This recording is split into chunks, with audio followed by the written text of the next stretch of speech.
دا بل روایت کې حضرت پیغمبر صلی الله علیه وسلم ویلې د کبیرو ګناو د جملې نه دا هم ده چې سړی خپل مور او پلار ته کنځا وکړي. وایي په هغه وخت کې د کافرانو هم دا عادت نه و چې خپل مور او پلار ته کنځا وکړي. نو ځکه نادره ورته ولده شوه داسې څوک به وي صحابي پوښتنه کوي داسې څوک به وي چې مور او پلار ته کنځا کوي. اوس نبی علیه السلام وایي د ماسیاتي په لحاظ جواب ورنکړو. ان حضرت صلی الله علیه وسلم ته دا معلومه وه چې آینده کې به داسې وخت راځي چې مور او پلار ته به خپله کنځاوې کوي.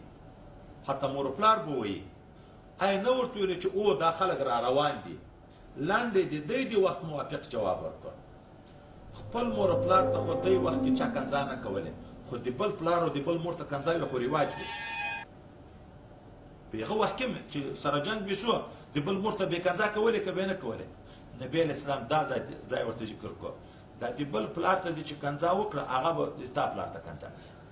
د بل مور ته چې کنځا وکړه هغه به تا مور ته کنځا کوي. دا د خپل پلار د خپل مور د اهانت سبب څوک شو؟